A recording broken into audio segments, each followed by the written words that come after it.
विपक्षी दल जितने भी हैं वो दिल्ली में जाके एकजुट तो हो जाती है बंद कमरे में, लेकिन बिहार में जो है ज़मीनी स्तर पे एकजुट नहीं दिख रही है ना। कैसे दिखेंगे, क्वारंटाइन हो रखे हैं ना सब लोग। देखिए, क्वारंटीन आज ही नहीं हुआ था विपक्ष जी। जिस समय पहला अल्टीमेटम मिला था मांझी जी का जी, और याद कीजिए कि उसी समय लॉकडाउन लग गया जी।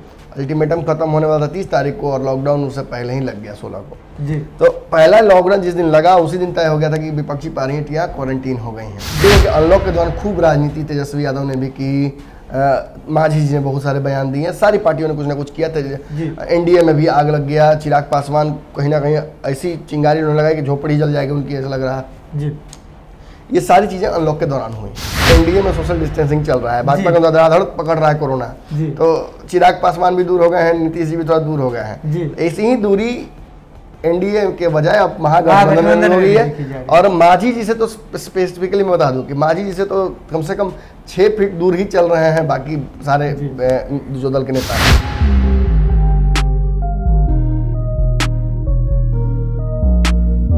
नमस्कार, मैं सुमन सौरभ हूँ।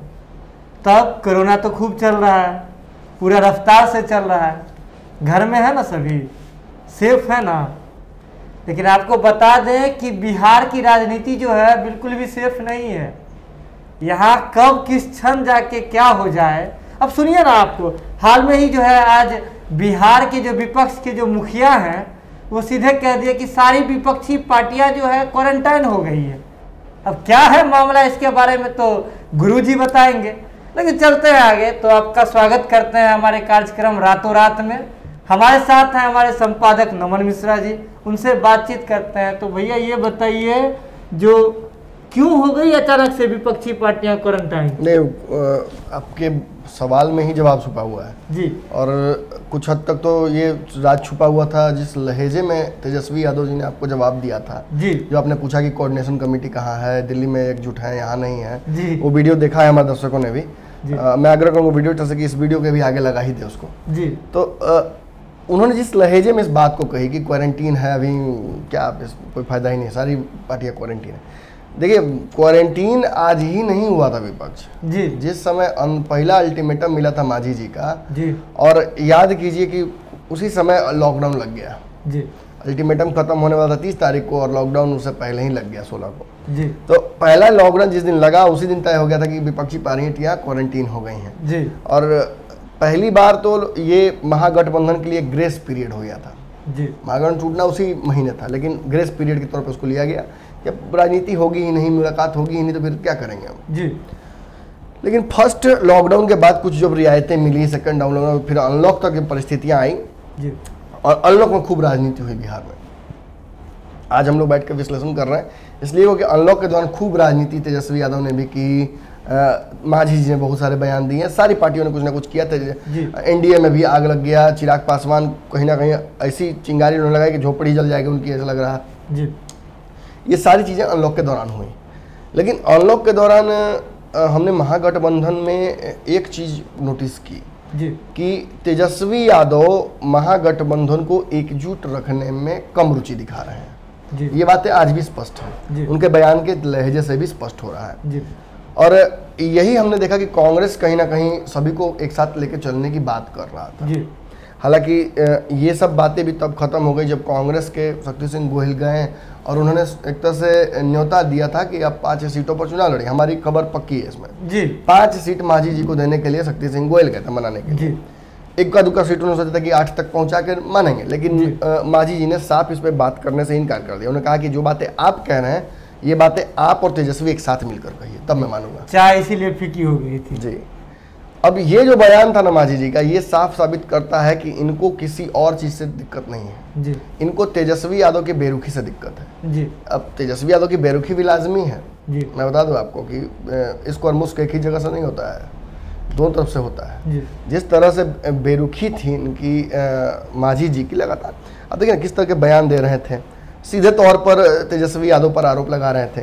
80-85 सीटों के लिए प्रेस कॉन्फ्रेंस कर दिया था बिना बात किए हुए। आपकी बात नहीं हो रही है, कोऑर्डिनेशन कमेटी नहीं बन रही है, ये एक मुद्दा है, या आपको 80 सीटें चाहिए ये मुद्दा है, या आपको सीएम के चेहरे से आरोप है ये मुद्दा है, क्या मुद्दा क्या है? ये बातें स्पष्ट नहीं हो रही थी। कोऑर्डिनेशन की बात अगर हम करें तो कोऑर्डिनेशन को लेकर एक एंटिटी बना दी गई है राजद द्वारा, जगदानंद सिंह में वो ताकत सम्मिलित कर दी गई है। अब उस सम्मिलित ताकत को आप सम्मान नहीं दे रहे हैं। आपने तुरंत इंस्टेंटली क्या किया, आपने जैसे ही वहां से जगदानंद सिंह का नाम सामने आया, तेजस्वी ने कहा कि मैं इस पर बात क्यों करूं, आपका सवाल भी पूछना लाजिमी नहीं था। मैं बताता हूँ आपको, आप तो सवाल पूछा, आपके पत्रकारिता का धर्म है आपका, आप सवाल पूछने का आदी हैं आपने पूछा, लेकिन सवाल यहाँ पूछने लायक नहीं है कुछ।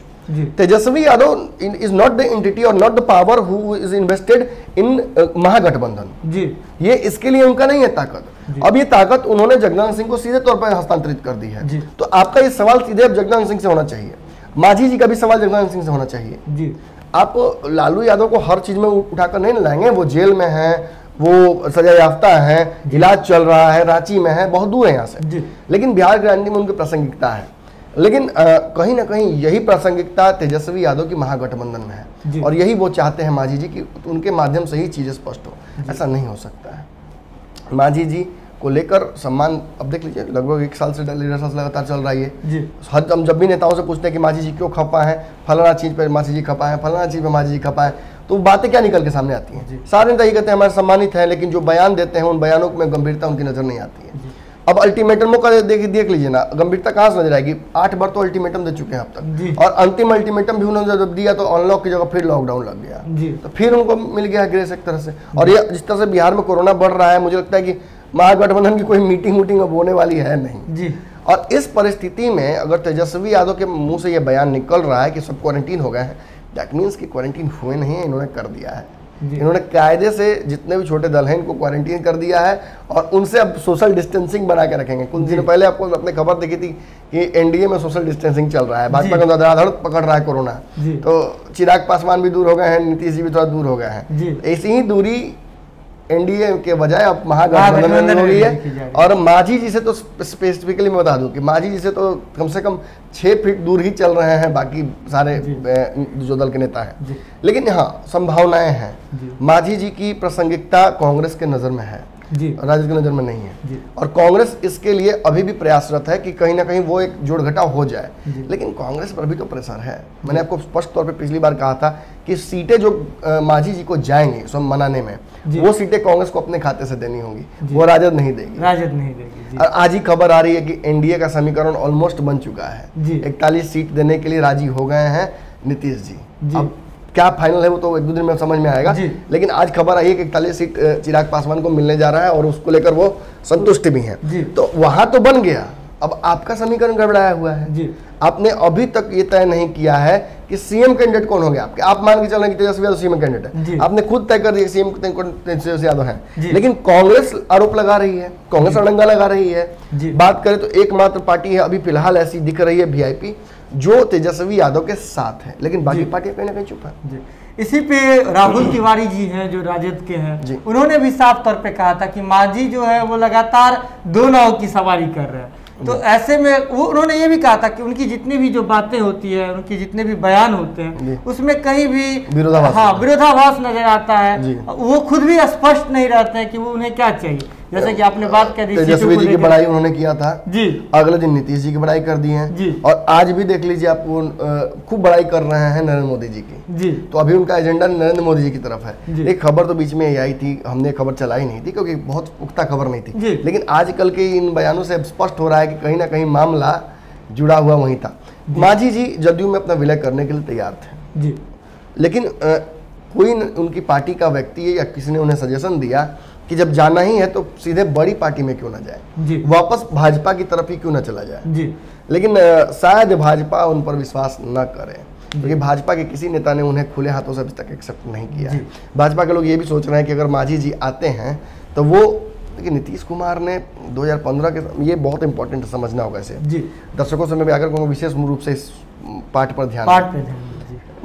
कहीं ना कहीं नीतीश कुमार ने 2015 के संदर्भ में कांग्रेस की सीटें बढ़वाई थी जी, याद होगा आपको जी। कांग्रेस की सीटें बढ़ाने में लालू यादव तैयार नहीं थे जी, लेकिन कांग्रेस ने की सीटें बढ़ी, 40 सीटें हुई, और वो उसके लिए मुख्यतः जिम्मेवार नीतीश कुमार थे जी। इसलिए क्योंकि नीतीश कुमार जानते थे कि अगर कभी लालू प्रसाद यादव से मेरा रिश्ता खराब होता है तो कांग्रेस की सीटें अगर ज़्यादा होंगी तो हम मिलकर सरकार बना लेंगे। ये तो नीतीश के हिसाब से नहीं हो पाया सब कुछ, राजद की सीटें ज़्यादा आ गई और इनकी सीटें कम हो गई, और कांग्रेस की 27 सीटें आई हैं बस, ये मिलकर सरकार नहीं बना पाया कांग्रेस ने। तो अशोक चौधरी और नीतीश कुमार एक साथ मिलकर सरकार बना चुके होते हैं। जी, तो 2013 में भी ऐसा ही हुआ था कुछ, जब एनडीए से उनका जो नीतीश कुमार का नाता टूटा था, तो उन्होंने कांग्रेस पे जो है एक जोर डाला था, कांग्रेस ने बाहर से सपोर्ट किया था इनकी सरकार को। हाँ, और उन्होंने ये भी कहा था, उसी के जो प्रोडक्ट के रूप में अशोक चौधरी जुड़े थे जेडीयू से, उन्होंने ये भी कहा था कि आरजेडी के तरफ से कुछ लोगों को जो है अपने खेमे में कीजिए, ताकि जो है जेडीयू खुल करके कांग्रेस के साथ गठबंधन करके सरकार बना सके।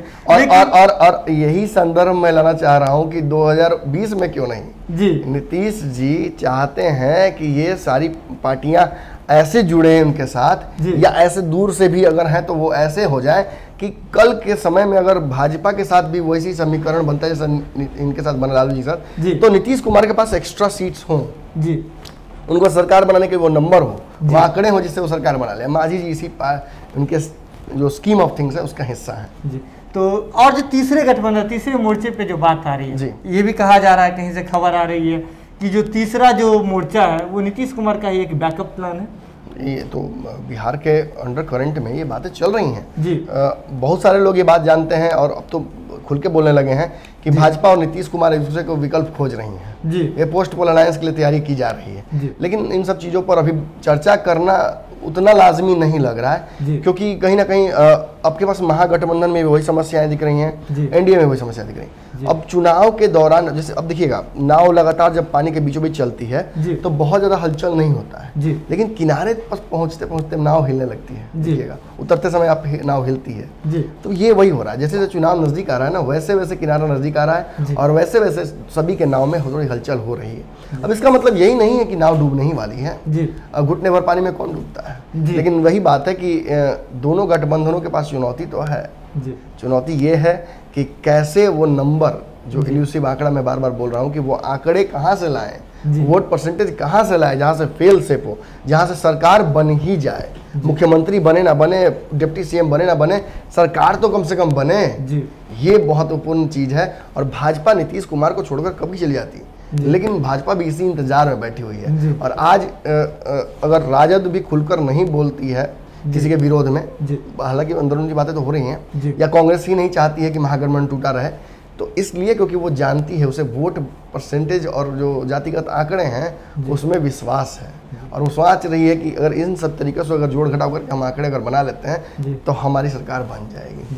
तो सभी पार्टियां जो है यहाँ, सभी जो दल हैं वो लगातार अपनी सियासत के जो है दांव पेच लगा रहे हैं। वो चाह रहे हैं कि कैसे भी जो आंकड़ा है उसको अपने पास में किया जाए। फेल सेफ, सीधी बात है कि सरकार तो बने ही बने जी। सरकार बनने पे जाके सारी बातें आ जा रही है। सब चाहते हैं कि जितना सिक्का है वो सब हमारी झोली में आ जाए, सब अपनी अपनी झोली फैला करके तैयार है। तो आज की जो बातचीत है आज यही खत्म करते हैं। कैसा लगता है आपको हमारा शो, ये तो जरूर आप कमेंट में लगातार बता ही रहे हैं, और हम दिल खोल के आपकी बातों को पढ़ रहे हैं और उस पर काम भी कर रहे हैं, लगातार काम कर रहे हैं। तो आज हम और हमारे संपादक सर दोनों विदा लेते हैं, तो मिलते हैं कल इसी वक्त। देखते रहिए भारत लाइव। बढ़ाएं अपना कदम सक्सेस की ओर शिखर करियर इंस्टीट्यूट के साथ। शिखर करियर इंस्टीट्यूट पूर्वी भारत में एकमात्र कोचिंग संस्थान जो एक्सक्लूसिवली है मेडिकल एंट्रेंस एग्जाम के लिए।